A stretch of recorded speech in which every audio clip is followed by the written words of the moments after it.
고난도 뭐로요? 생각으로. 여러분에 묻고 싶어요. 지금 여러분의 삶은 어떻습니까?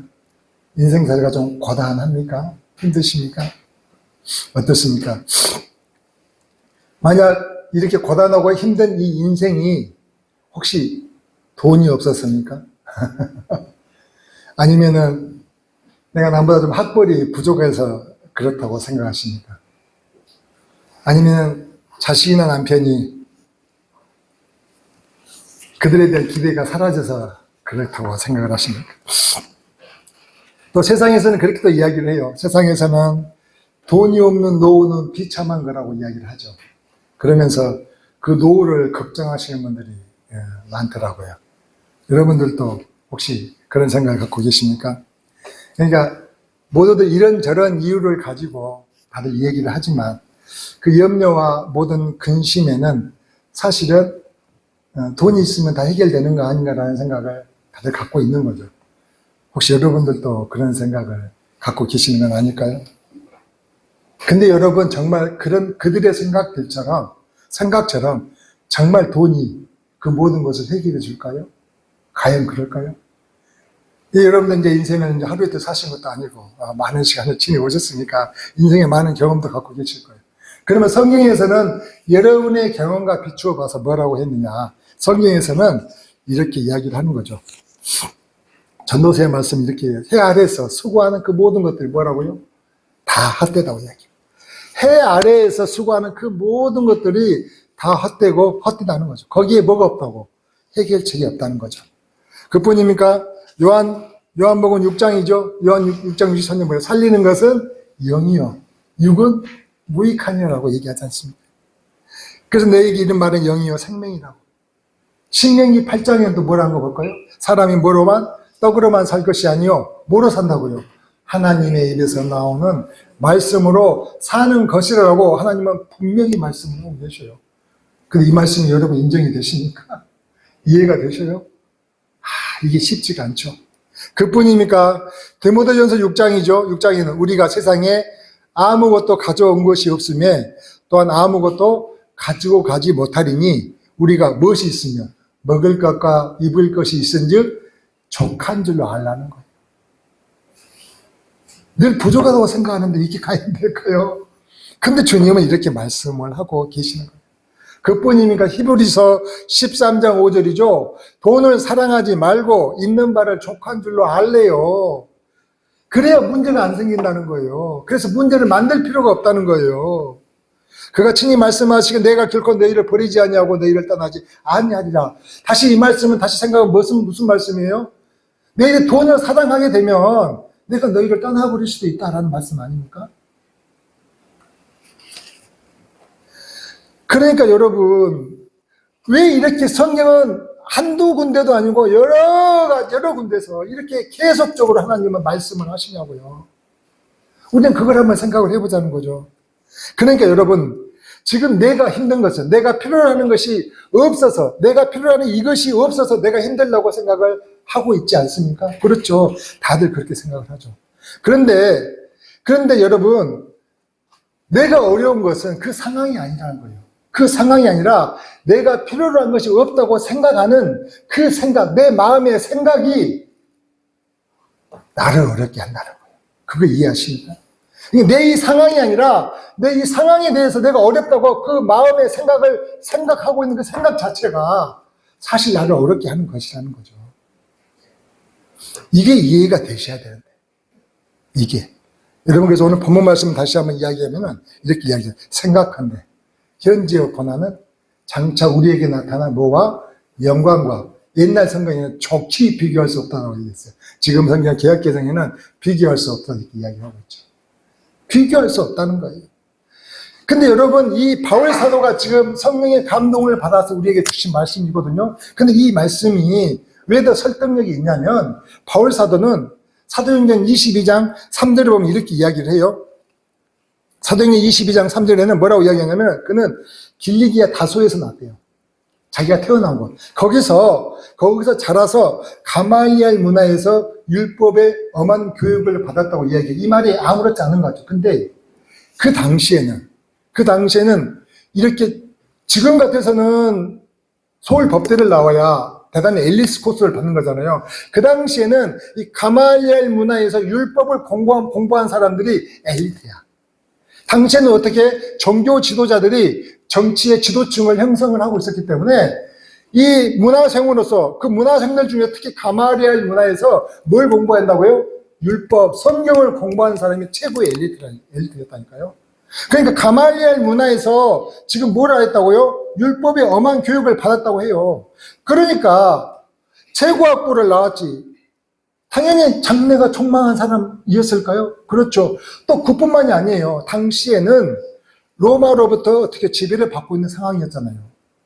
그때 수 없는 사람들이 수많은 자기는 로마 시민이 되고 싶은데 그게 안 되는 거지. 그래서 어떻게 돈을 써서라도 로마 시민권을 얻고자 그렇게 애쓰는 그 시대에 바울은 나면서부터 로마 시민권자였다는 거죠.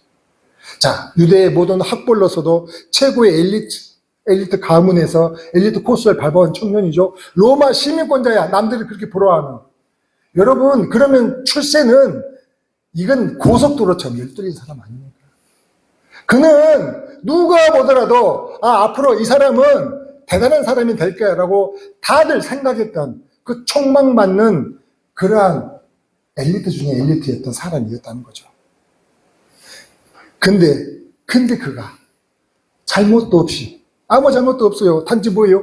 예수의 복음을 전한다는 것 때문에 천국 복음을 전한다는 그 이유 때문에 얼마나 많은 고난을 당했는지 우리 성경에서는요, 아마 교회 다니신 분들이라면 이 바울의 고난에 대해서 들어보신 분들이 거의 계실 거예요. 안 들어보신 분 없을 정도로 수많은 사람들이 그 바울의 고난에 대해서 들어보셨을 거라는 거죠. 그러니까 그 당시에 바울이 당했던 고난은 어느 정도냐? 몽둥이로 매를 맞는데 39대를 맞아요. 그냥 이렇게 우리가 빠따로 이렇게 한 대, 두 대 이렇게 맞는 게 아니고 몽둥이로 이게 40대 맞으면 그 사람들 죽는 사람도 생기는 거예요. 그래서 한 대 덜 때리는 거예요. 혹시 죽을까봐. 그러면 39대 맞는다는 것은 죽을 지경에 이르러 때렸다는 이야기예요. 몽둥이로. 몽둥이로 39대를 때리죠. 태장으로 맞고 돌에 맞아 죽을 뻔하고 바다에 빠져 죽을 뻔도 하고 산에서 죽을 뻔하고 신자들에게 쫓기고 안 믿는 사람들에게 얻어맞고 돈이 없어가지고 굶기를 밥 먹듯이 하고 춥고 잠도 못 자는 이런 말로 할 수 없는 상상을 당했다는 거예요. 이게 이해가 됐어요. 어떤 사람이었다고요? 최고의 엘리트 코스를 받는 장래가 촉망된 출세가 고속도로처럼 보장된 사람이었다니까요. 누가 보더라도. 그러면 여러분 그렇게 대단했던 사람이 이렇게 돼버리면 우리 이 세상의 눈으로 이 사람을 봤었을 때 그걸 어떻게 생각을 해요? 그건 실패자 아닌가요? 낙오자 아닙니까? 다시 말해서 고생을 밥 먹듯이 사사하는 사람이잖아요. 근데 그러함에도 불구하고 오늘 말씀뿐만이 아니라 성경 어디를 보더라도 바울의 고백에서 내 인생은 왜 이리 정말 꼬이냐? 왜 이렇게 고생스럽냐? 왜 이렇게 되는 일마다 이렇게 힘들고 어렵냐?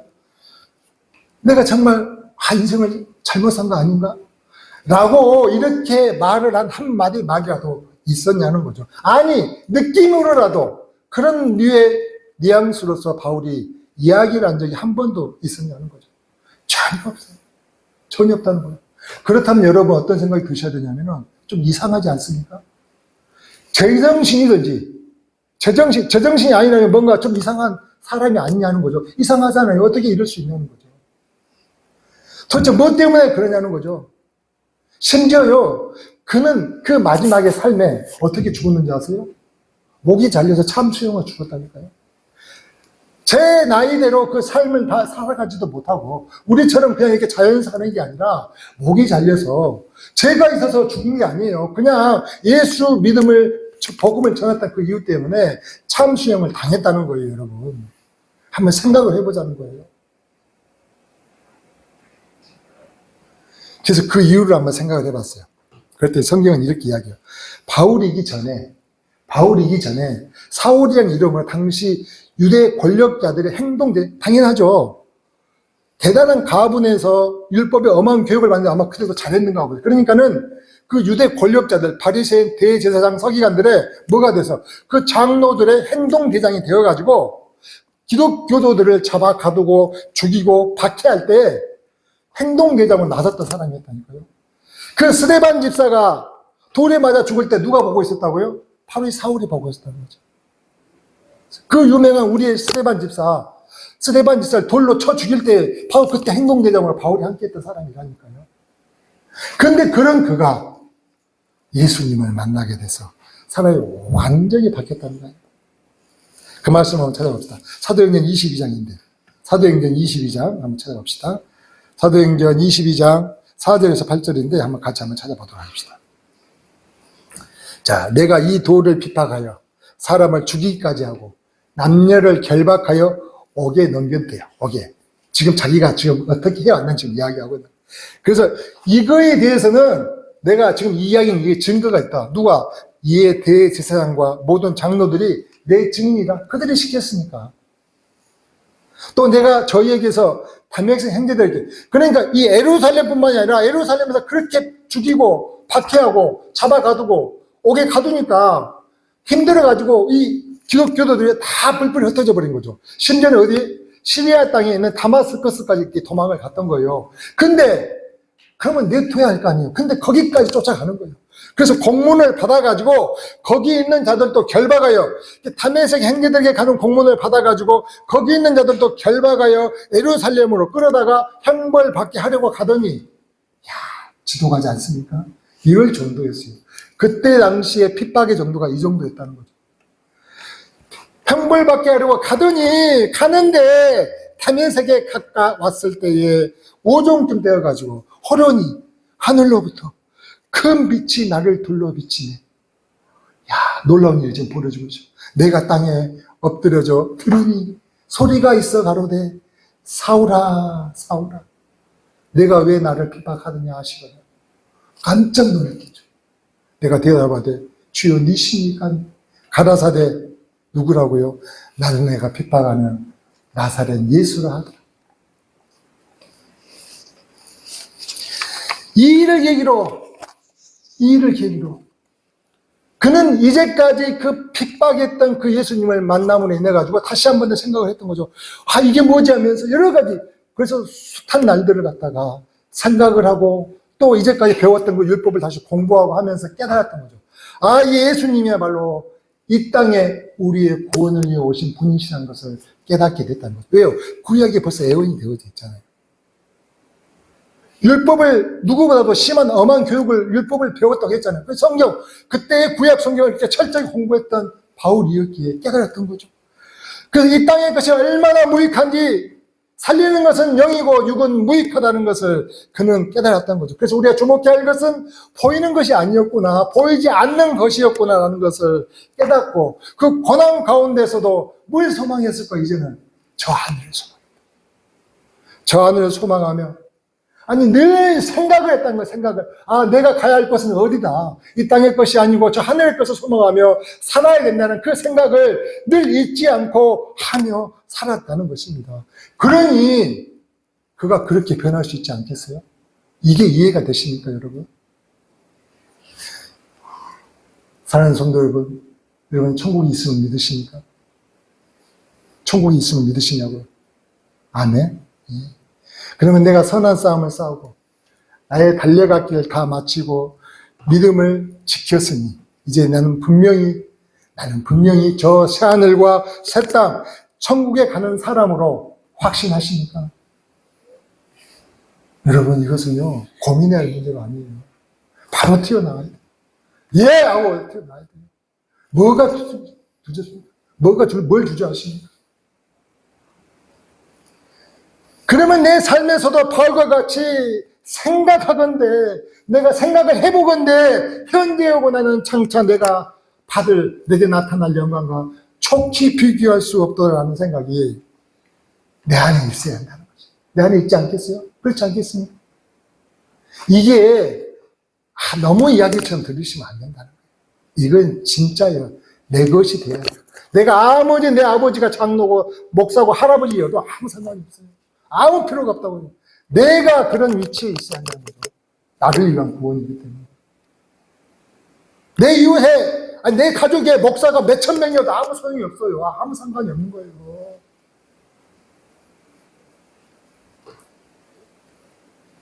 그러니까 바울이 바울되게 한 것이 내가 선한 싸움을 싸우고 나의 달려갈 길을 맞추고 믿음을 지킬 수 있는 힘이 어디서 나왔는가? 어디서 나왔는가 했더니 바로 그 생각에서 나왔다. 그래서 오늘 본문에 말하면 생각한데, 내가 생각을 해보건대, 아, 그게 맞구나. 현재였구나. 장차 내게 나타날 영광과 비교할 수 없구나라는 생각이, 그 얘기는 늘 있었다는 거예요. 늘 있었다는 거죠. 그래서 무릇 성경은 이야기하죠. 무릇 지킬 만한 것 중에 뭘 지키라고요? 내 생각을 지키라. 무릇 지킬 만한 것 중에 내 생각을 지키라. 생명의 근원이 어디서 난다고요? 여기에서 나기 때문이라고 잠언 4장 23절에 그렇게 이야기를 하고 있는 것이죠. 그러면 여러분, 과연 그곳, 우리가 그렇게 바라봐야 할 그곳은 그러면 어떤 곳인가 한번 생각을 해보자는 거죠. 그 바라봐야 할 곳이 그곳이 어떤 곳인가? 첫 번째는요, 그것은 영혼이 돼요. 영원하다는 거죠.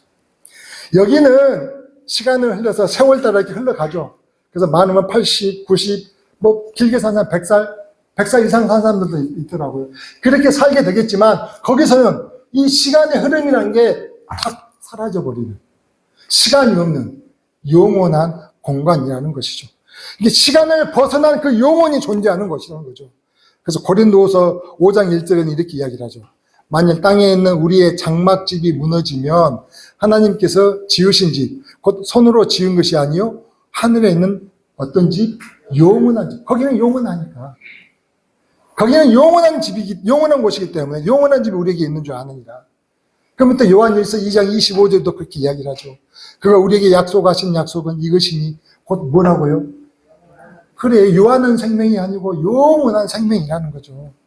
계시록 22장 5절에도 이렇게 이야기하죠. 다시 밤이 없겠고 등불과 햇빛이 쓸데없으니 이는 주 하나님 그들에게 비치시고 그들이 어떻게? 잠시 동안 4년, 5년 아니 세세토록 영원토록 왕노를 한다고 얘기를 하시는 거죠. 뭔 말씀 이해되시겠어요? 근데 성경에서만 이렇게 말씀하신다 하더니 이 세상의 똑똑한 물리학자들도 이 지금의 우리의 세계가 3차원이라면 저 천국, 저 4차원인 저 세계도 영원하다고 이야기해요. 그게 이 물리학자, 정말 똑똑한 그 세상의 물리학자들이 그 중에 아인슈타인이라는 분 혹시 들어보셨습니까? 상대성 이론이라고 한대요. 그분의 그 이론을 통해서 그 공간이 영원한 공간임을 갖다가 이론적으로 증명을 했대요. 그게 어떻게 했더니 여러분 가장 빠른 속도가 뭡니까? 우리가 빛의 속도를 하지 않습니까? 이 빛의 속도가 똑딱 하면 30만 킬로 간다는 거죠. 300m 아니고 30만 킬로미터. 엄청난 빠르죠. 근데 우리의 시간의 속도가 이 빛의 속도가 똑같아지면, 우리의 시간의 속도가 빛의 속도가 똑같아지면은 그때가 어떻게 되냐면은 시간이 사라지게 된다. 그때가.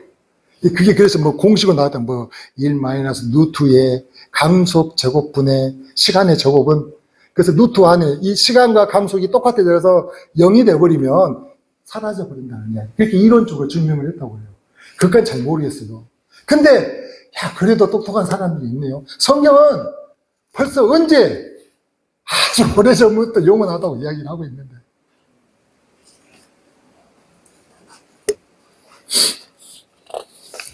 그러면 두 번째로, 이곳은 영원한 두 번째로 그것은 어떤 곳인가? 두 번째는요, 생각이 바로 실제라는 생각이.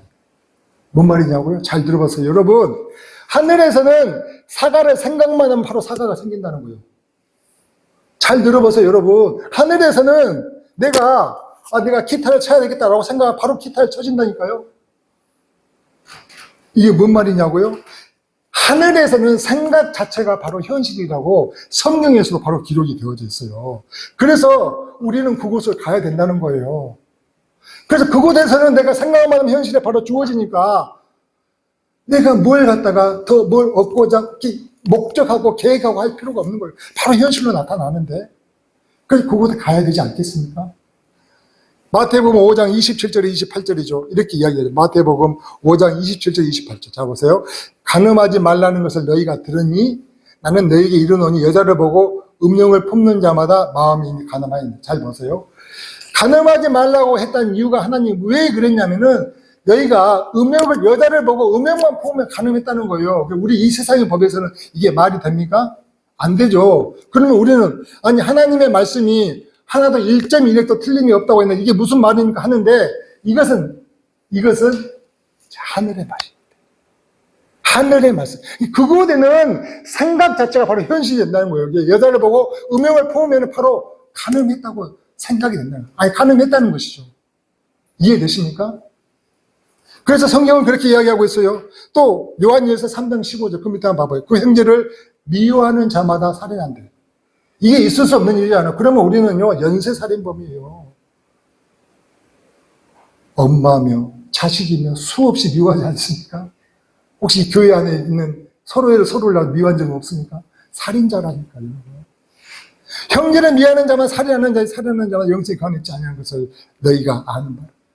그러니까 이게 이 땅의 법이 아닌 거지. 어디의 법이었기 때문에. 이 말씀은 하늘나라의 법이었기 때문에, 하늘나라에 있는 말씀이었기 때문에 이게 맞는 이야기라는 거예요.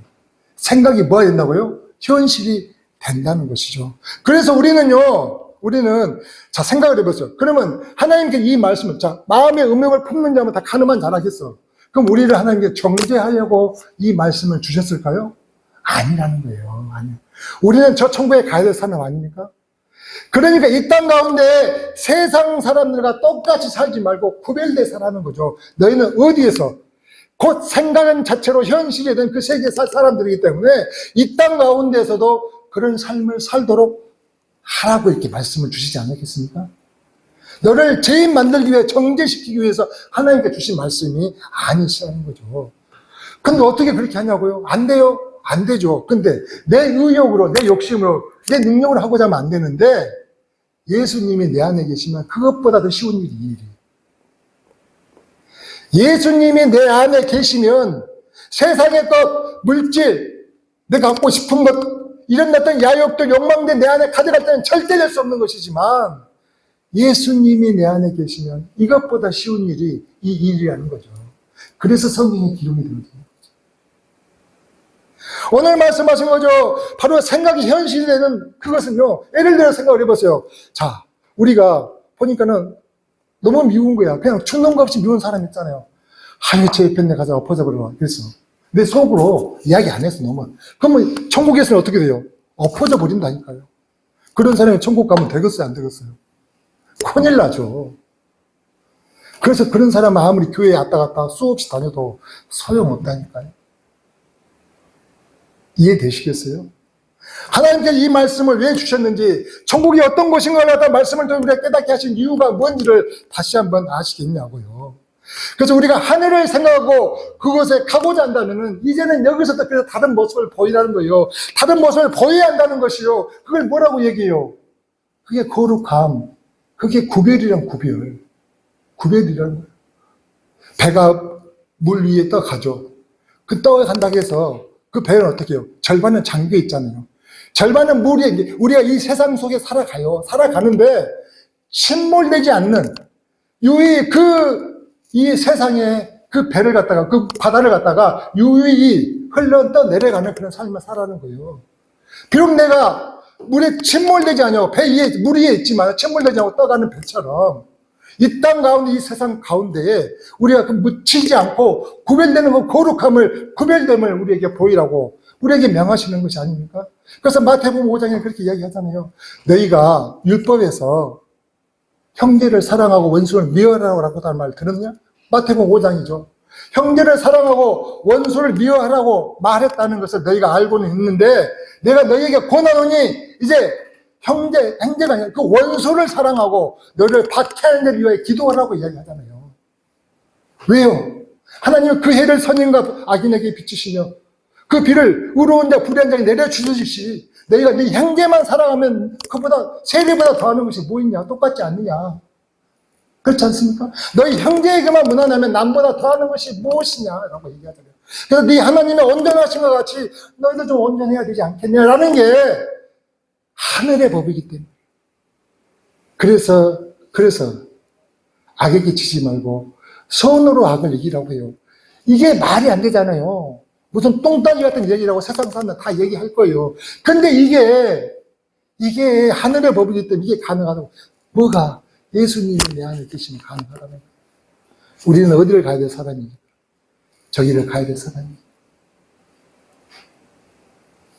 그래서 아직도 더 좋은 자리, 더 좋은 직장, 더 많은 것을 원하고 머리가 될지언정 꼬리가 되면 안 되라고 하는 그 습관이 내게 남아있다면 이제는 바꿔야 한다는 것이죠.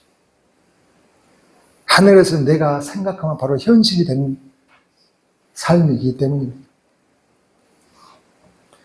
여러분, 천국은 영원하다고 했죠? 천국은 내가 생각하는 것이 현실이 되다고 했습니까? 그럼 세 번째로는요, 그것은 다시 사망이 없고 애통하는 것이나 곡하는 것이나 아픈 것이 다시 있지 않는 것이라고, 눈물 흘린 것이 없는 것이라고 이야기하고 있어요. 다시는 저주가 없고 어둠을 밝히는 등불과 햇빛이 쓸데없는 꿈 같은 곳이라고 얘기하고 있어요.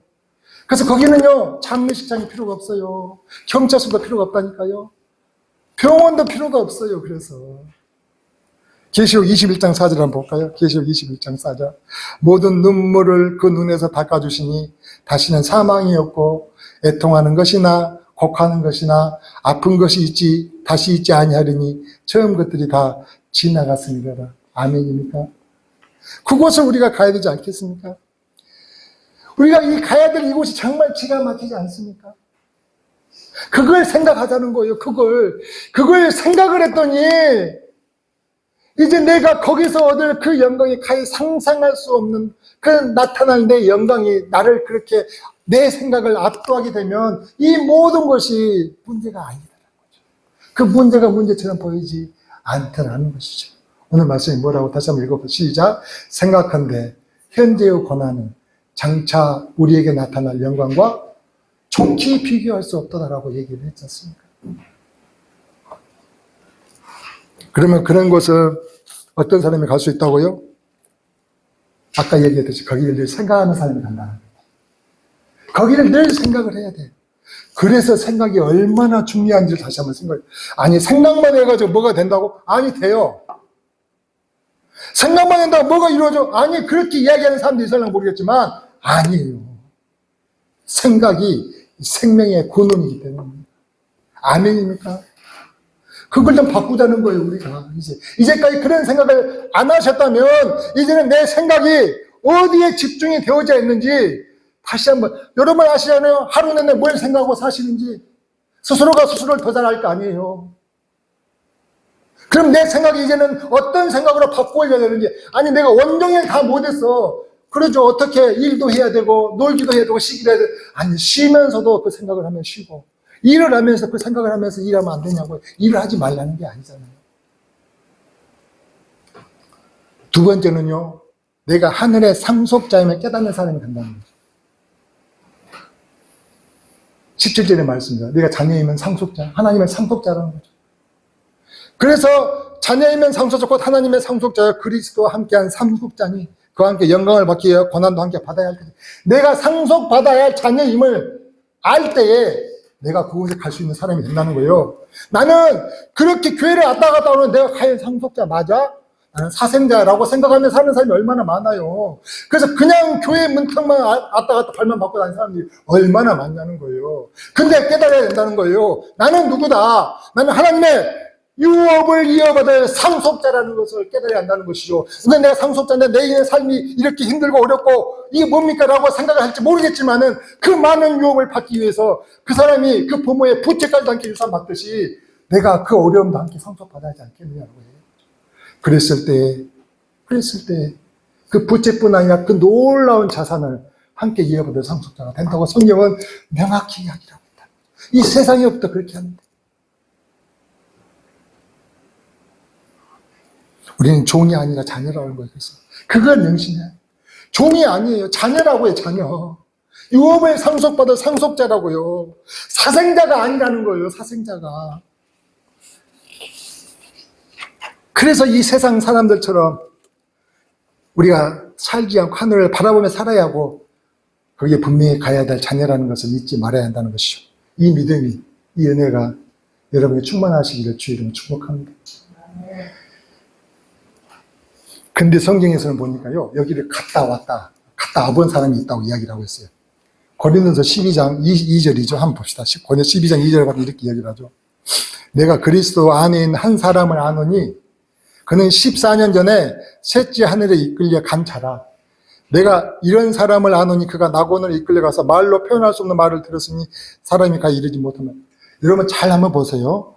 내가 그리스도 안에 한 사람을 아는데 그 사람이 자기야. 자기인데 이렇게 저 같으면은 난리 나죠. 나 갔다 왔어. 여러분 알아? 아이 봤다. 뭐 봤어? 난 봤다니까 하면서 말이 안 나와. 근데 겸손의 끝 이렇게 겸손하셨어. 내가 거기 간 사람 알아요. 거기 가는 한 사람은 내가 안돼. 여러분 이럴 수 있어요. 거기 가는 끝사람을 내가 아는데 그 사람이 셋째 하늘에 이끌려 갔대요. 근데 이런 사람 아니 그가 낙원으로 이끌려 가서 말로 표현할 수 없는 말을 들었대. 성경의 신약 성경 절반을 누가 썼다고요? 사도 바울이. 그러면 글이라 하면은 타의 추종을 불하는 사람 아닙니까? 근데 이 사도 바울이요, 자기가 듣기에도 정말 표현할 수 없는, 자기 입으로 표현할 수 없는 말을 그 하늘에서 들었다는 거예요. 대단하지 않아요, 여러분? 근데 요즘 시중에 수 없는 사람들마다 내가 하늘을 봤더니 어쨌더라, 하늘 유튜브 보며 교회마다 간증하는 사람들, 그거 다 믿지 마세요. 사도 바울은 말로 표현할 수가 없대요. 어떻게 말로 표현하냐는 거지. 이 사람 말이 거짓말일까요? 누구 말이 거짓말일까요? 물론 그 사람이 진짜일 수도 있겠지만은 너무 신뢰하지 말라는 거죠. 사도 바울의 이 말을 들으니 물론 신뢰할 필요가 없다는 거죠. 말로 표현할 수가 없대. 말로 세상이 어땠는가 싶어요. 정말 가고 싶어. 그래서 안 가고 싶어요? 좀 이따 가고 싶어요? 낙원에 이끌려 말로 표현할 수 없는 말을 들었으니 사람이 가히 이르지 못할 말이라고 이야기를 하더라는 거죠. 여러분.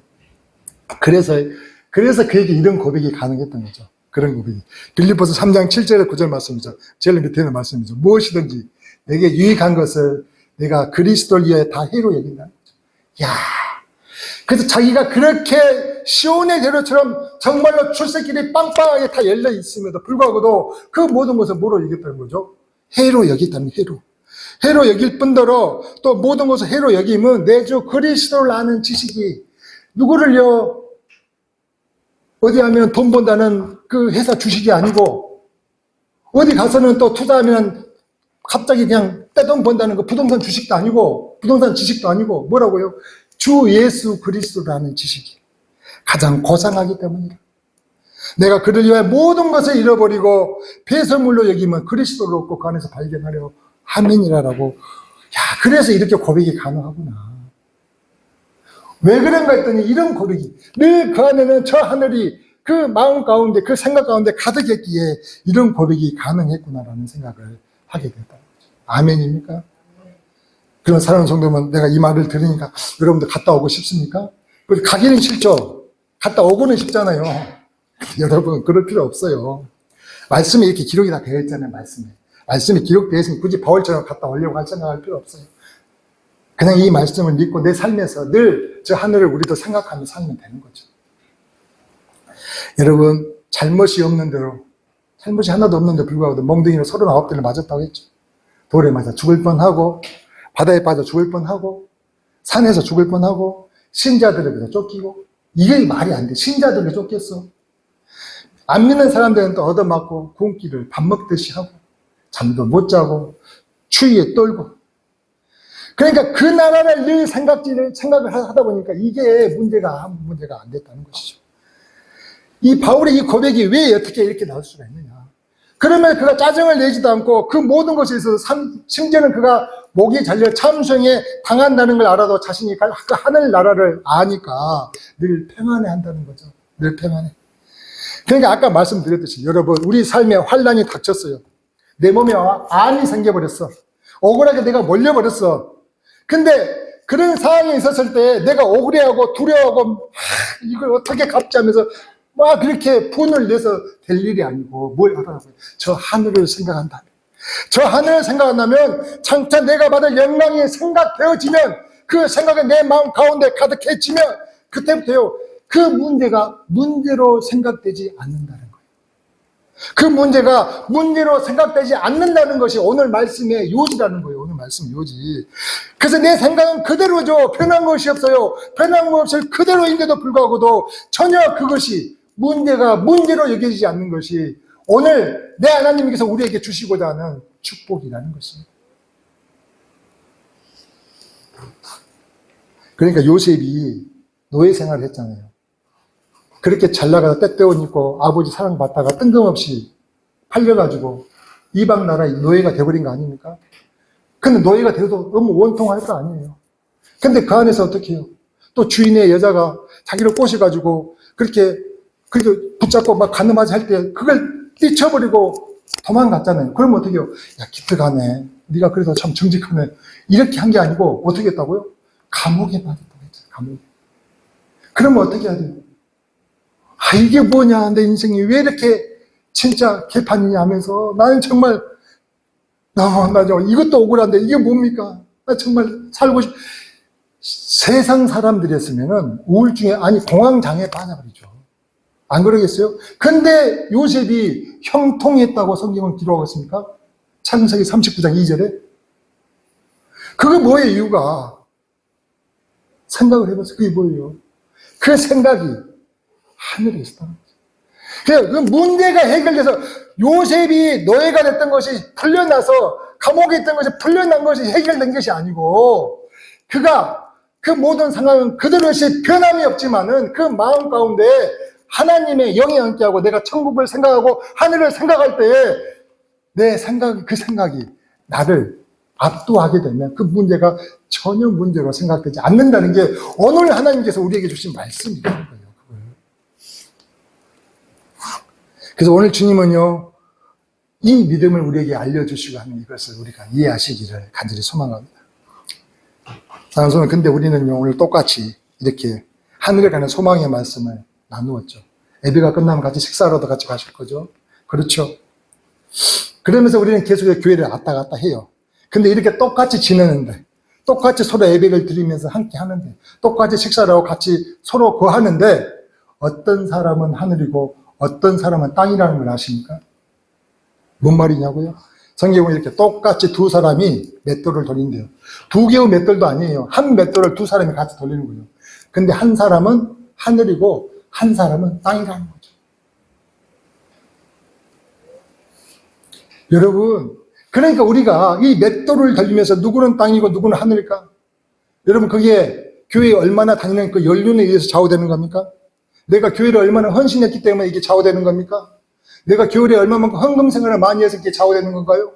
내가 교회의 직분이 뭐여서 그 직분 때에 따라서 그게 좌우되는 걸까요? 아니라는 거죠. 뭐라고요? 이제 답을 알아야죠. 생각. 내가 내 생각이 어디에 있느냐? 눈에 보이는 것에 내 생각이 있느냐? 보이지 않는 것을 생각하느냐? 생각이 있다는 것입니다. 내가 늘 저 하늘을 생각하는 것과 눈앞에 있는 현실을 바라보는 것과의 차이가 거기서 난다는 것입니다. 내 삶의 일과가 하늘을 생각하면서 늘 일할 때도 놀 때도 그렇게 생각하면서 지내라는 말씀이라는 것이죠. 여러분, 이 땅의 돈은 뭡니까? 금과 은이라고 할 수 있나요? 무슨 뭐 금값, 은값 아주 그냥 천정부지로 올라왔다고 난리 치더라고요. 그럼 하늘의 돈은 뭘까요? 하늘의 돈은 믿음이라고 얘기하시죠. 사도행전 3장 6절에 이렇게 이야기하죠. 우리가 잘 알고 있는 유명한 말씀. 베드로가 가로되 은과 금은 내게 없거니와 내게 있는 것을 내게 주노니 나서 예수 그리스도의 이름으로 걸으라 하고 이렇게 세우니 그가 걸었다고 이야기를 해요. 그러니까 여러분, 물고기 잡는 어부였던 그 베드로는 사도 베드로가 되면서, 물고기 잡는 어부였던 그 베드로가 사도 베드로가 되면서 그 손에 잡은 고기는 없죠, 이제. 왜? 베드로 사도가 되어가지고 이제는 주의를 하다 보니까. 그 손에 잡은 고기는 없는데 그 손에 뭐가 생겼냐면은 믿음이 생겼다는 거죠. 그 손에 믿음이 되어졌다. 그 믿음이 주어지니까 이제 그가 그가 믿는 그 예수님의 이름을 건네는 거죠. 내가 예수 그리스도 이름으로 명하듯이 내가 예수님의 이름을 건네주니까 그 안진뱅이가 나면서부터 안진뱅이가 일어섰다는 거죠. 여러분, 제가 지금 기적을 이해하고 반응한가요? 기적이 아니라는 기적이. 우리가 이 땅을 살아가고 있지만 무엇을 주목해야 할지를 지금 이야기하고 있는 거예요. 무엇을 주목해야 할지. 그래서 그 믿음을 버려야 한다. 믿음을 소유해야 한다. 비록 보이지 않지만. 보이면 뭐 믿을 필요가 뭐 있어요? 안 보여. 그냥 가지면 되지. 그냥 우리가 취하면 되지. 보이지 않기 때문에 믿는 거잖아요. 보이지 않기 때문에. 믿음을 소유해야 한다는 것이죠. 말씀을 정리합니다. 하늘이 있으면 믿습니까? 하늘이 있으면 믿으시냐고요? 여러분, 어느 날 하루살이하고 매미가 온종일 같이 하루 내내 놀았어요. 밤이 되자 이제 매미가 이야기, 내일 보자 하면서 인사해서 그랬더니 하루살이가, 내일이 뭔데? 그런 거죠. 하루살이 내일을 살아본 적이 없거든요. 1년에 매미하고 개구리가 같이 한낮에 또 이렇게 여름 내내 즐겁게 다 놀다가 날씨가 이제 싸늘해지자 개구리가 얘기했어요. 야, 내년에 보자, 이제. 우리 잘 가. 인사했더니, 매미가, 내년이 뭔데요? 매미는 내년을 살아본 적이 없고. 여러분, 하루살이가 내일을 살아보지 않았다고 해서 내일이 없습니까? 매미가 내년을 살아보지 않았다고 해서 내년이 없냐고요.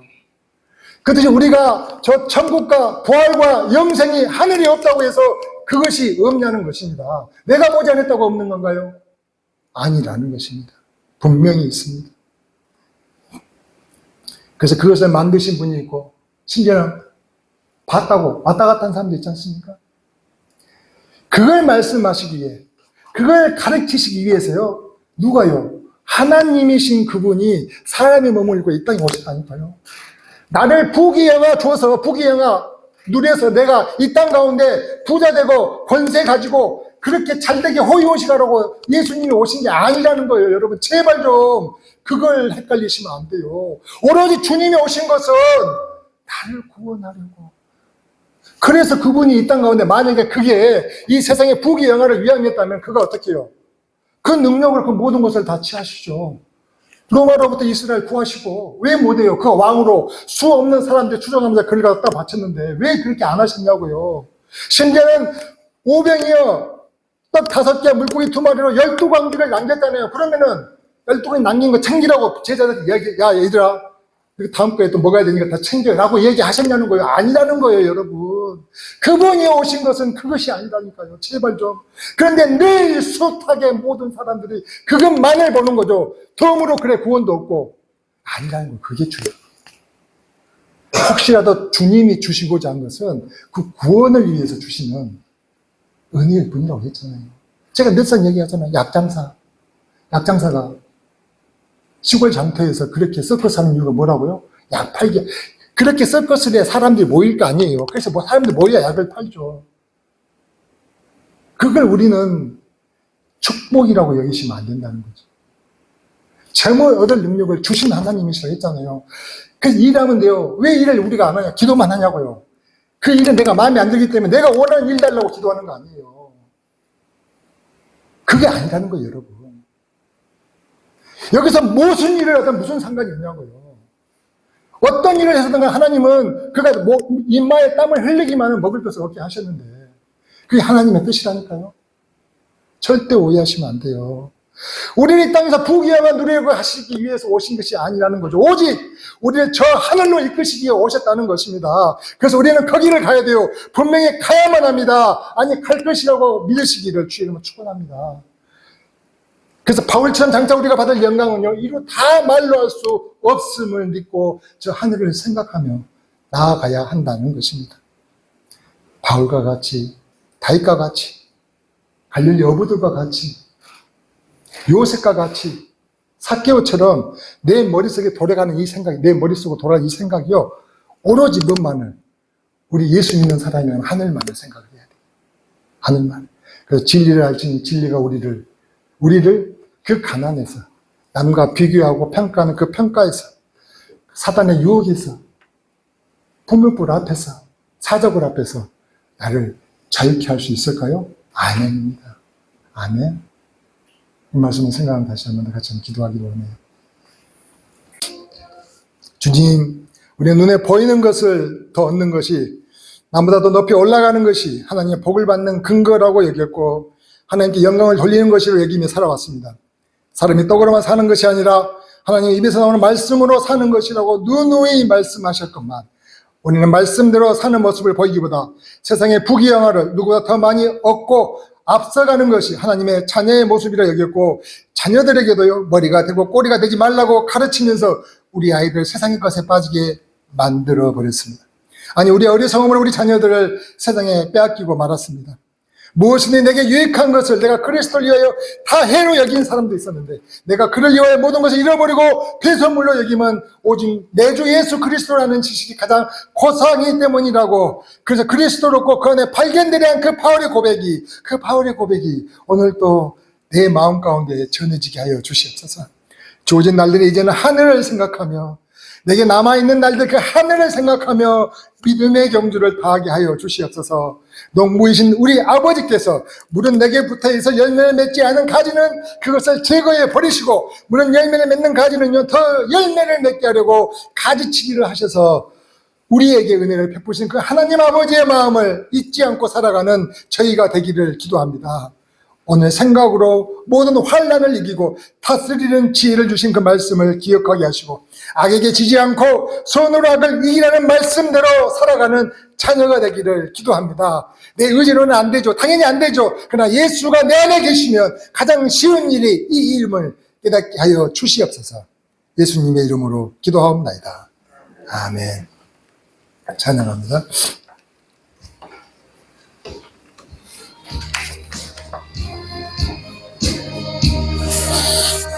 내 맘에 주여 소망 되소서. 주 없이 모든 일 헛되어라. 밤에나 낮에나 주님 생각하며 잘 때나 깰 때 함께 하소. 아멘. 지혜의 주여 말씀으로서 언제나 내 안에 계십소서. 주는 내 아버지 나는 아들. 아멘. 주 안에 내가 늘 함께하네. 세상의 영광 나 안 보여도 언제나 주님은 나의 기로. 주님만 내 맘에 계시오. 아멘. 영원한 주님 참 기하셔라. 영원한 주님 내 승리의 주. 하늘의 기쁨을 주옵소서. 어떠한 고난이 닥쳐와 보아며 만유의 주여 소망 되소서. 아멘.